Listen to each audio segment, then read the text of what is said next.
Hey everyone, Melting Man 234 here with another Archie Sonic review. Today we'll be looking at issue 11, that was published on March of 1994. The front cover shows some comedic gags of Robotnik attacking a cutout of Sonic with a TNT hiding behind it. He sure is gonna get a big bang out of this one. In the first story, The Good, the Bad, and the Hedgehog, the freedom fighters plan an attack against Robotnik, as Sally contacts Sonic to aid them after he was done bashing some badniks. And since Sonic is far away, he enters into the cosmic interstate to take a shortcut, but he misses the next exit to Mobius. And so, Sonic tries to backtrack from where he came from and ends up in a place that looks like Mobius, but is different in some way. He walks into a veterinary clinic and sees Robotnik taking care of some animals. He sends them to attack Sonic, but he manages to jump out of a window and run down the building and lands back on the ground safely, only to bump into himself.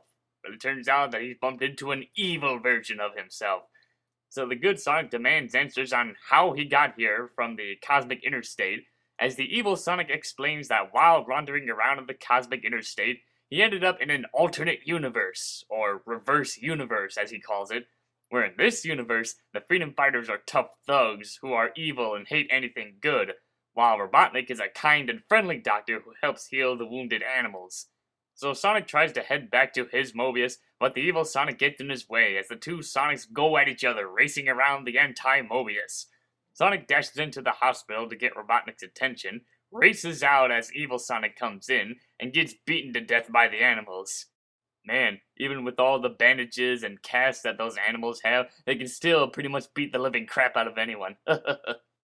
They soon defeat the evil Sonic as the good Robotnik notices another Sonic, and after a long explanation, Sonic manages to get back to his version of Mobius, uses the good Robotnik Super Scooper to drain all the toxic sludge and turning them into bubbles, and foiling Robotnik's plans once again, and the day is saved.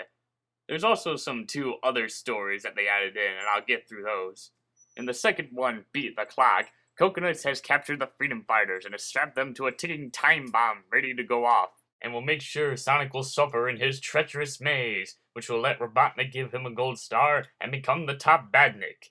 So while the clock is ticking, Rotor asks Sally where do they rank up on her top 10 list, and she replies Sonic takes all 10 of her slots. Aww. Then, out of nowhere, Sonic comes in, frees the Mobians, they rush out of the building before it goes kaboom! And Coconuts gets his stars, but not in the way he expected. The third story, Food for Thought, or You Are What You Eat, Sonic whips up some chili dogs since it's close to his birthday and chows down, but he overdoes it feeling sick and manages to get some sleep, where he dreams that he's a chili dog, Sally is ice cream, and Robotnik is a burger, is about to cook Tails as french fries. That's almost as weird as the dream I had, where Robotnik hired Toe Jam and Earl to work for him. Yeesh.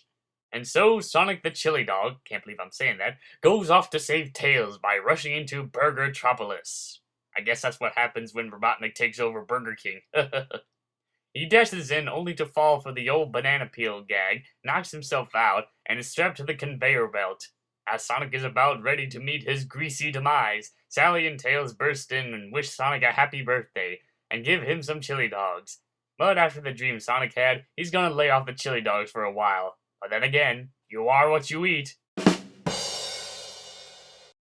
So that's issue 11. The first story does an interesting way of introducing an alternate universe of Mobius, later known as Mobius with an E in it, where everyone is the opposite of what they are in the other universe. Although it's a bit of a shame we didn't see the anti-freedom fighters in action. Of course that would mean the good Sonic would be outnumbered by the gang. The evil Sonic would be seen a few more times in the comics until years later where he finally gets himself a name and a new upgrade to his design. The second story is a small funny bit where Coconuts tries to get the spotlight, but all he got in return was stars. The third story is just weird. It's just one of those weird dreams that you have and then you completely forget about it, especially with all of its bloody puns. Yeesh. It's probably because this issue introduces Ken Penders as being a writer. Once a writer on the Archie Sonic series, nowadays being reduced to a crybaby, demanding his characters back, and trying to sue Sega, Archie, and EA with his phony baloney lawsuits. This is almost as stupid as when Ted Healy tried to sue the Three Stooges for going off on their own, because they used to be together in the past, but that's another story. Now let's move on to issue 12, that was published on April of 1994. We see Sonic playing the 10-minute waltz under 7 seconds, and sets the whole piano on fire. If we play the trumpet, fire would be spewing out of the horn. Or maybe a laser, who knows? In the first story, A Timely Arrival, Robotnik gets fed up as Sonic keeps trashing his badniks time after time after time, which gives him an idea. So Sonic heads back to Knothole, only to find out that Robotnik is at it again, and this time he's built a giant chainsaw to cut down the trees in the forest to find the secret entrance to Knothole. And Sonic leaps into action again, about to dismantle the machine. But it turns out the chainsaw was just a decoy to lure Sonic into zapping him, and sending him back in time into the prehistoric days of Mobius, about to be eaten by a giant T-Rex. But Sonic isn't going to be his next veal, and performs dental surgery, destroying all of its teeth with a sonic spin. Sonic escapes from being extinct, and runs into himself, well, his prehistoric self, named Son-Ugg the Bog Hog, a hedgehog who is called a bog hog because there are no hedges, and just a bunch of bogs. How original.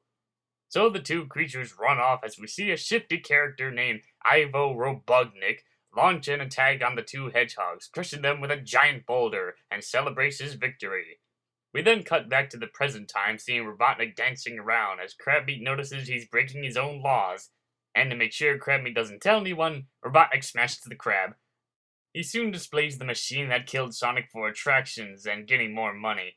But I think Robotnik should be more worried about the freedom fighters that are still around, because here they come, charging at full force. Meanwhile, back in the BC era, Sonic and Son-Ugg managed to survive by digging underground, as the two run through the tunnels to Son-Ugg's home, and prepare to eat some rotten dinosaur eggs for dinner. Well, I hate to find out what dessert's gonna be. We see some prehistoric freedom fighters dropping by for a visit, as Sonic suggests they should try and get some food from the surface. But the others fear what goes on upstairs, as Sonic explains that they plan on continuing to burrow underground, and Sonic won't allow that since he doesn't want to become Sonic the Mole. So he drags the people out of their hole, helps plant some hedges so that they can hide from Robotnik's rampage, and so the prehistoric freedom fighters learn to adapt to their new life on the surface. Son-Ugg is about to thank Sonic for the help, but then Sonic disappears, and he has been transported back to the present time, thanks to Robotnik's machine and the help of the freedom fighters. And to think we completely missed seeing a good fight scene.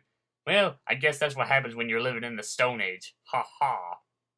In the second story, The Bold-Headed Eagle, we see Sonic falling off of a ledge from running too fast on a mountain, and lands in an eagle's nest. He is greeted by Cyril, an old eagle who used to be a member of a flock of eagles, but ever since Robotnik roboticized most of them, he's become one of the few survivors by hiding away in the mountains. Sonic tries to help give Cyril some confidence on coaching him to fly again, and it seems like it works. Then again, maybe not. But luckily, Cyril manages to land safely on a branch, and notices members of his flock have survived, which helps give Cyril his courage back and confidence. Meanwhile, Sonic mourns the loss of Cyril until Robotnik and Snippet come in with their Rambot, knocking Sonic off the ledge.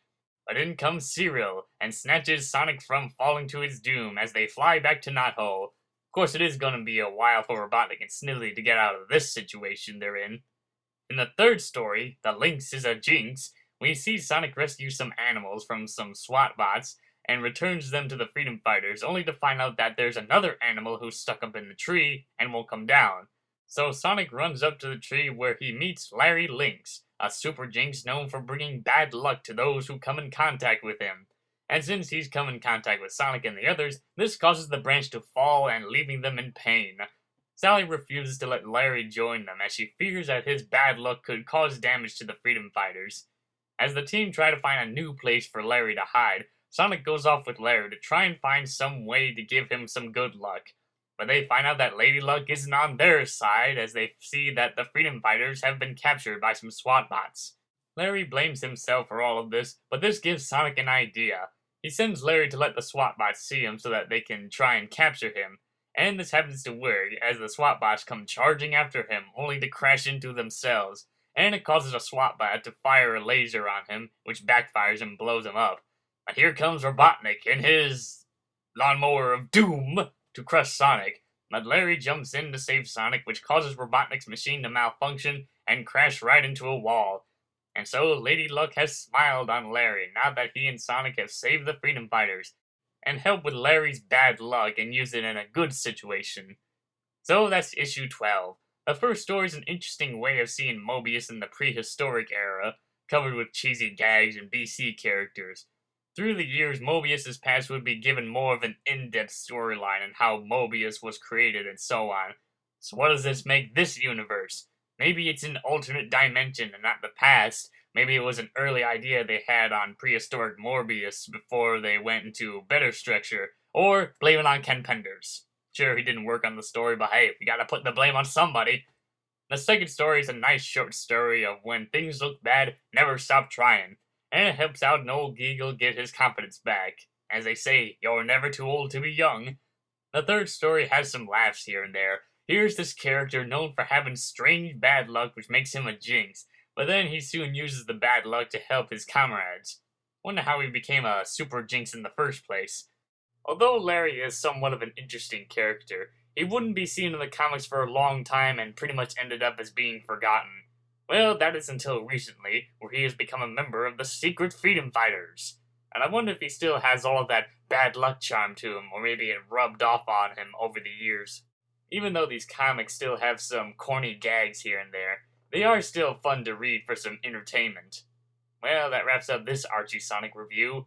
So this is Melting Man 234 signing out.